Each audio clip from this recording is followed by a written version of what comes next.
Salut internet, salut les amis. Cette fois-ci je vais vous proposer une vidéo un petit peu différente.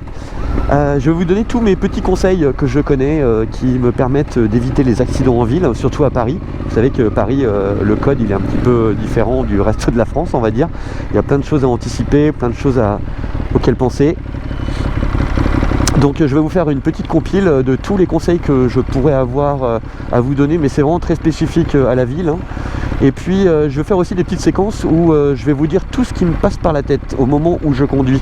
Ce qui vous permettra peut-être de voir comment j'analyse certaines situations. Donc n'hésitez pas à me dire ce que vous en pensez. Et puis bon visionnage les amis. Je regarde mon angle mort. Je regarde aussi à gauche qui n'est pas un vélo qui est brûlé un feu ou une trottinette ou un scooter. C'est souvent eux les trois là qui font un peu n'importe quoi. Ah. Ou alors tu fais ça aussi voilà, à Paris. Alors là qu'est-ce que je vois? Je vois qu'il a mis son clignotant, donc je vais sur la gauche. Je continue à regarder ce qui arrive derrière moi. Je vois qu'il y a un scooter qui est très proche. J'essaie de garder mes distances, j'essaie de garder les distances avec le véhicule devant. Hop, j'essaie de me mettre à gauche. J'accélère pour me mettre hors de danger. Je vois que lui il veut tourner à gauche mais il ne le fait pas, donc j'ai le temps de remonter cette voie pour me positionner devant. Là pareil, je regarde s'il n'y a pas quelqu'un qui traverse.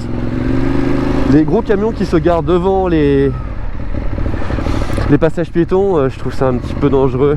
Donc là je peux pas faire grand chose, vous voyez les voitures sont pack. Ma seule solution serait de prendre la voie de bus.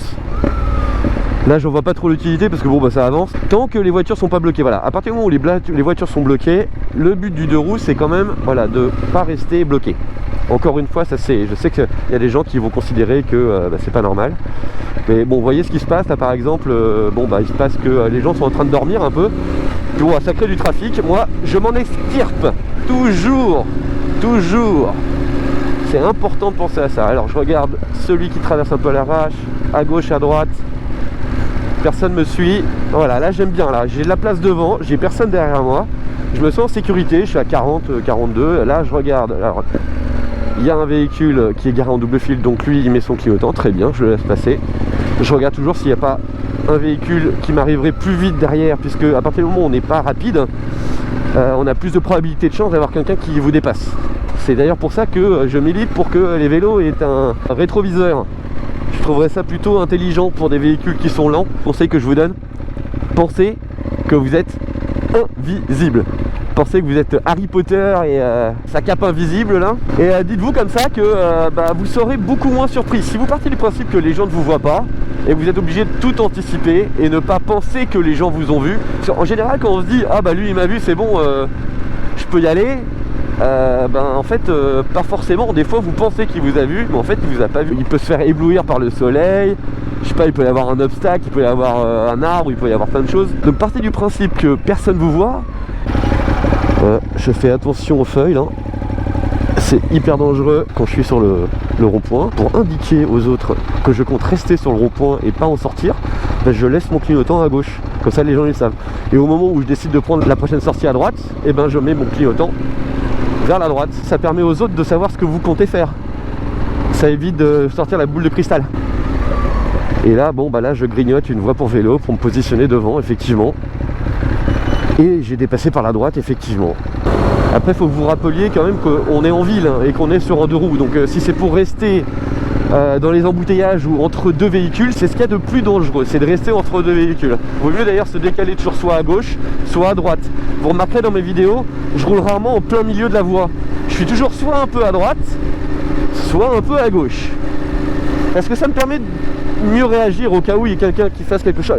Et quand je freine au feu orange, regardez toujours votre angle mort derrière, surtout voir s'il n'y a pas un véhicule trop proche qui ne verrait pas que c'est orange et qui vous rentrerait dedans. Un autre conseil que je vous donne, c'est toujours avoir la main sur le front quand vous êtes en ville. Vous savez pas ce qui peut se passer, la personne de derrière, peut-être elle va pas voir le feu, elle est peut-être en train d'envoyer un texto ou faire autre chose, elle va vous rentrer dedans et d'avoir le frein, ça vous permet de contenir un petit peu alors bien sûr si vous arrivez dessus à 80 km/h ça changera rien. Mais en général c'est des petits impacts, le gars il a pas trop vu le feu, il vous accroche à 10, 15, 20 km/h et d'avoir le frein bien calé, ça vous évite de partir en arrière pendant que la moto part en avant. C'est rouge, petit bonhomme vert, donc je me mets en neutre et je laisse ma main sur le frein.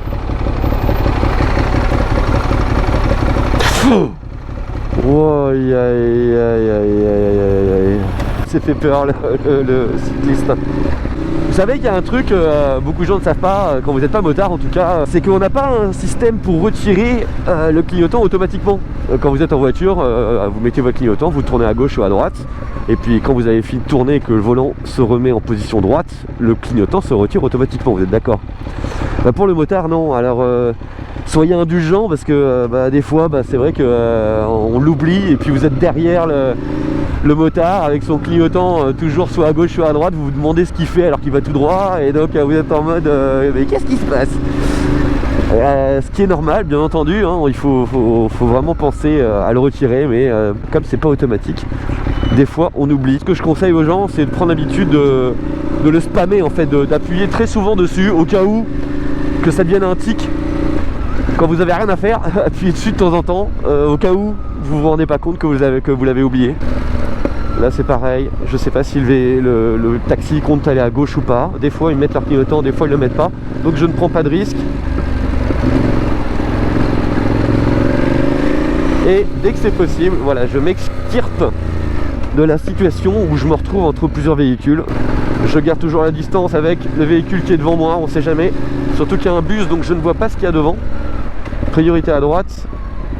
Ah bah il me laisse passer, merci, c'est gentil. Quand vous ne pouvez pas anticiper à 3 ou 4 voitures devant, gardez vos distances avec les véhicules qui est devant vous. Ça vous évitera d'être surpris par une situation. Je regarde toujours mon angle mort, toujours mon angle mort. Je pense que c'est ça qui m'a gardé en vie en fait.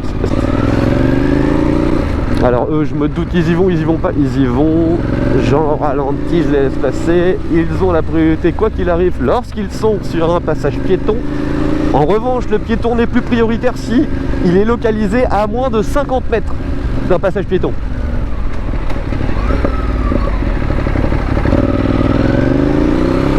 C'est-à-dire que là, s'il traverse là, par exemple, devant moi, là, en fait, il n'a pas le droit. C'est-à-dire que réellement, s'il y a un accident, légalement, je vais être en tort parce que j'aurais dû être maître de mon véhicule. Pénalement, c'est le piéton qui va prendre très très cher. Hein. Les véhicules qui vont être bientôt à l'arrêt, qu'est-ce que je vais faire? Je vais remonter la file. Je regarde mon angle mort, il n'y a rien, hop, j'accélère. Dès que je vois qu'il y a de la place pour me remettre dans ma voie, je le fais. J'essaie pas de gratter là jusqu'à la dernière voiture, ça sert à rien. Nous sommes au vert depuis un petit moment, j'ai peur que ça passe à l'orange, je suis prêt à freiner au cas où. Non, c'est bon. Est-ce que là c'est pareil? Ça passe, très bien. Je mets mon clignotant à gauche, à l'intérieur. Je regarde à droite, je regarde à gauche et je m'insère. J'anticipe déjà, je regarde tout ce qui se passe devant. Je vois qu'il y avait le bus qui est toujours bloqué par ce magnifique feu qu'ils ont rajouté il y a quelques mois. Et qui, bon bah là il n'y a pas grand monde à Paris, mais qui normalement fout littéralement la mer. Je me positionne, je vois déjà qu'il y a la petite mini devant là qui va vouloir tourner à gauche. Je me demande si ça vaut pas le coup que j'aille à droite directement. Voilà, hop. Alors oui, là je dépasse par la droite effectivement. Mais vous feriez quoi vous à ma place? C'est-à-dire que vous resteriez derrière les véhicules jusqu'à temps qu'ils tournent à gauche là? Alors qu'ils n'ont pas la priorité, c'est-à-dire que bon, vous en avez pour 3-4 minutes là. Donc par principe, au niveau du code, sans problème, vous restez à droite, parce que vous n'avez pas le droit de doubler les véhicules par la droite.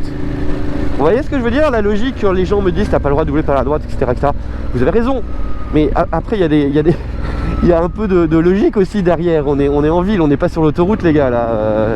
C'est-à-dire les gens qui veulent tourner à gauche au prochain carrefour là et qui restent sur la gauche, vous faites quoi? Donc en fait là, dans votre idée, ce qu'il faudrait faire, c'est ça. Ah alors bon, d'accord. Donc voilà, il faudrait que je reste là. Bah non, j'ai pas le droit de le doubler. Donc je fais quoi? Bah oui, j'ai pas le droit de le doubler. Bah oui, vous voyez ce que je veux dire? Il faut falloir un peu remettre un peu de logique à vos règles de gna gna gna, t'as pas le droit de doubler par la droite. Alors lui il a mis son clignotant à gauche, donc je vais pas le doubler, ça sert à rien.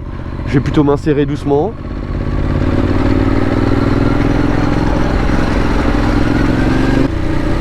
C'est vert, je vérifie quand même, c'est pas parce que c'est vert qu'il faut pas ralentir, parce que je vous dis franchement, vaut mieux que vous soyez prêt à freiner à chaque carrefour.